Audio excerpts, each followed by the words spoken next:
मैं ऋचा जी को ऋचा दीदी कह के बुलाता हूँ। मैं इनका बहुत बड़ा फैन हूँ। मैं आपको बता भी देता हूँ कि हमारी पहली मुलाकात कब हुई थी। हम लोग फ्लाइट में कहीं जा रहे थे, धर्म पाजी थे, एक दो और एक्ट्रेसेस थी और मैं भी बैठा हुआ था। सडनली ऋचा शर्मा आई। मैं इनको एक गाने मतलब बहुत सालों से इनको फॉलो करता आ रहा हूँ और मैंने कहा हेलो, बड़ा खुश हो गए। कहती तो ये चली गई, जाके अपनी सीट पे बैठ गई। अच्छा, मुझे इतनी आग लगी, मैं कहा मैं इतना बड़ा फैन हूँ उनका, टीवी पे मैं भी आता हूँ, मैं भी पॉपुलर हूँ थोड़ा। जब मैं गया, मैं इनके पास गया गुस्से में, मैंने कहा आपको पता मैं आपका कितना बड़ा फैन हूँ, आप इतनी स्माइल दे के आ गई हैं। तो कहती इधर बैठ, तेरी भी मैं बहुत बड़ी फैन हूँ, बैठ जाए। तो जो तेरे साथ जो एक्ट्रेस बैठी ना, वो नहीं मेरे को अच्छी लगती।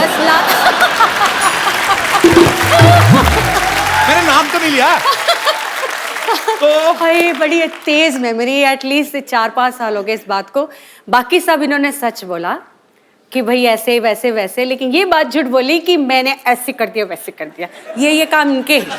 मैं तो बहुत, इनसे ज्यादा मैं इनकी बड़ी फैन हूँ। So sweet. वेलकम दीदी, विराजमान हो जाइए, जोरदार तालियां ऋचा जी के लिए। ओके, कितना वेट किया इस कुर्सी पे बैठने। तुमने भी सोचा था 4 साल से कि ऋचा शर्मा तुम्हारे शो में आएगी?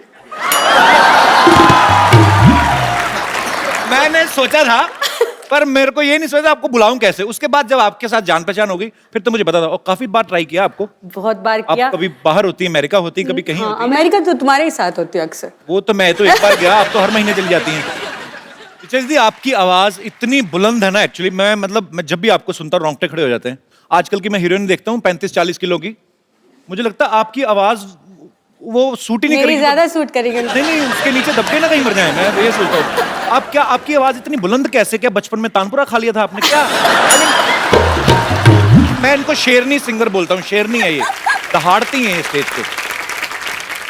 आप सबको बता दूं कि फिल्म बाबुल में बॉलीवुड का अब तक का सबसे लंबा गाना ऋचा दीदी ने गाया है। 15 मिनट का गाना है वो। तो डायरेक्टर कट बोलना भूल गया था क्या, मतलब। तो एक्चुअली मेरा भी दिल कर रहा था कि ये रुके ही ना, ये गाती रहे। हो सकता है उसके दिमाग में आया हो कि आप गाती जाओ, हम बीच में फिल्म डाल देंगे। तो वो 15 मिनट के गाने के पीछे क्या था? जब हम लोगों को बाबुल के लिए लेट आदेश श्रीवास्तव जी, मैंने उनके साथ बहुत काम किया। तो जब मैं उनके लिए गाने के लिए गई, तो उनका एक तरीका था कि वो मुझे एक बार गाना समझा देते थे, उनका अपना पार्ट अदा करके वो बाहर चले जाते थे और बोलते थे कि Richa just feel the song, feel the situation, because it was a background score. मैं अपना बैठ के सीन समझ चुकी थी और मैं अपना गा रही थी। ऐसे गाते गाते 15-20 मिनट हो गए। जब मैंने आँख खोली थी, वहाँ आदेश जी बैठे हुए थे।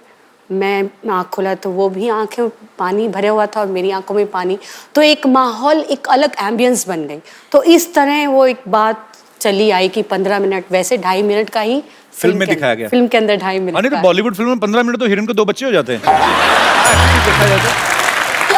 पर ये आपकी खासियत है, ये आपकी कला है। सलाम है उसको। Thank you. जी, आपने तो पूरे मेरे ख्याल से पूरी दुनिया में लाइव परफॉर्मेंसेस कर चुकी हैं। ऑलमोस्ट बहुत अच्छा मेरा ये जर्नी रहा है, क्योंकि मेरी ऑडियंस अलग तरह की, मैं कह सकती हूँ कि उनको मालूम है कि उनको मुझसे क्या सुनना है। और मुझे बड़ा मज़ा आता है जब मैं उनकी पसंद का कुछ सुनाती हूँ, जैसे कि अभी सबने इतने प्यार से सुना। So thank you so much all of you. तो आपको अभी तक का बेस्ट मेमोरेबल कौन सा था जिसमें आपने मेरे साथ डुएट गाया था? एक्चुअली ऐसा हुआ था, हम लोग यूएस में थे, तो मैं भी वहां पे था। ऋचा दीदी का कॉन्सर्ट चल रहा था, इन्होंने मुझे बुला लिया वहां पे और मैं डरा हुआ और मैंने बड़ा बेसुरा गाया था। I remember. नहीं, डरे हुए थे, ये सच है। क्योंकि मैं जब वो अपने मंच पे बैठते हैं तो मुझे भी नर्वस हो रही हूँ कि ये पता नहीं कौन सा पंच मार देंगे, क्या बोल देंगे, मैं जवाब, जबकि मैं भी बहुत शैतान हूँ, बहुत ज्यादा। लेकिन यहाँ भाई उस्ताद लोग बैठे हैं, ऐसे इनको लगा कि म्यूजिक में मैं उस्ताद हूँ तो थोड़ा नर्वस, वाइसा वर्सा है, सेम। बट जो गाया, ये झूठ है कि तुमने सुरीला नहीं गाया, तुमने बहुत सुंदर गाया। मैंने बाद में चेक किया, गड़बड़ था। नहीं, ऐसे तो फिर सही हो जाएगा तो ऋचा शर्मा और तुम्हारे में बराबरी हो जाएगी, मेरे बराबर थोड़ी नहीं दूंगा। Once again, big बेइज्जती। आपको सबसे ज्यादा जब आप लाइव कॉन्सर्ट्स में जाती हैं, तो मैंने देखा है ये बहुत गुस्से वाली भी हैं, डांट भी देती हैं। आपको शायद याद होगा कि नहीं होगा, अमृतसर में आप आई थी जागरण पे एक।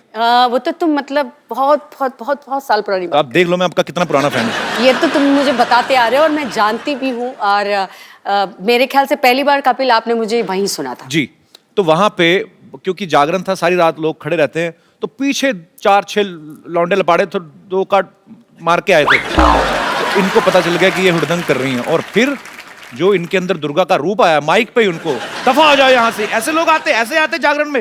ये थोड़ा ना, ये मतलब ये कपिल, तो मैं प्रिपेयर होके आई हूँ कि ये थोड़ा मिर्च मसाला बंदे ने डालना ही है। सो मैं गुस्से वाली घर पे हूँ, स्टेज पे नहीं, मैं डिसिप्लिन हूँ। नहीं, पर वो लोग गलत थे, बहुत आपने सही disciplined। डांटा उनको। और हाँ। इतने मैंने यही कहा डांटा, मैंने ये थोड़ी कहा तलवार लेके शीश उड़ा दी उनके, सर उड़ा दिए उनके, ऐसे थोड़ी ना कहा मैंने। पर वैसे जब आप लाइव कॉन्सर्ट में जाती हैं, हाँ। तो आपको सबसे ज्यादा कौन से गाने की डिमांड आती है? सजदा, जो कि एक अलग ही माहौल क्रिएट कर देता है, एक सुकून फीलिंग आती है, और वो मैंने भी एक वन टेक में किया था, तो मुझे भी उससे बड़ा लगाव है। तो आप इशारा तो मेरा समझ गई होंगी फिर। इतने सालों का रियाज है आपका, माँ सरस्वती की कृपा है आपके ऊपर। बिल्कुल।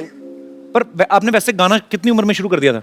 मैं जब 8 साल की थी तब से ही मैं घर पे गाना स्टार्ट कर दिया था। फिर अच्छा। धीरे धीरे धीरे फिर तो वो थोड़ा सा पैसों का भी लालच वो देते थे आंटियां, मम्मियां, चाचियां, माँ से हाँ, 10-10 रुपए। फिर पैसे आने लग गए तो फिर स्टेज पे जाना शुरू कर दिया। ऐसे धीरे धीरे इनकरेजमेंट मिलती रही, लोगों को लगा मुझे में कुछ काबिलियत है, तो थोड़ा थोड़ा सीखना शुरू कर दिया डैडी से।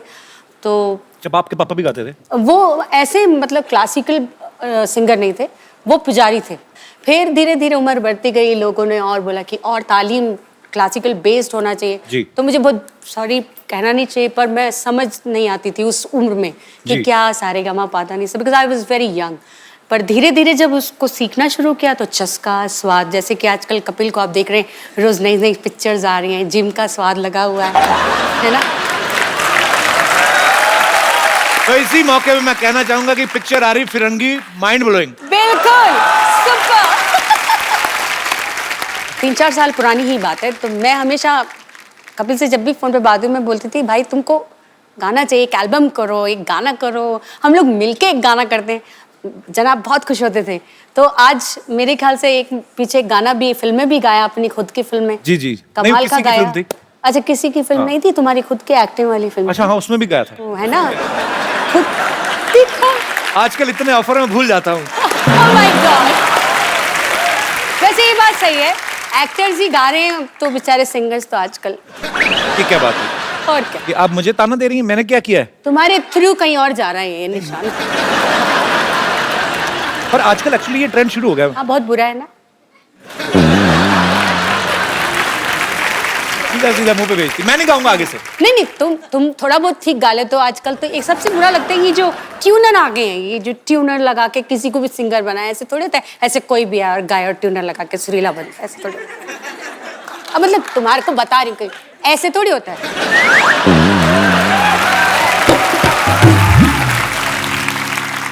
मतलब सुना किसी को रही है, बेइज्जती मेरी लाइव कर रही हैं। ये आपको बता रही हूँ, सुना नहीं रही, अच्छा, सीधा बता रही हैं। सिर्फ बता रही हूँ कि ऐसे लोग करते ऐसे हैं। होता है एक्चुअली, होता है ऐसे। पर मैंने ट्यूनर नहीं लगाया था, मैंने खुद का गाया था। तभी इतना बुरा था।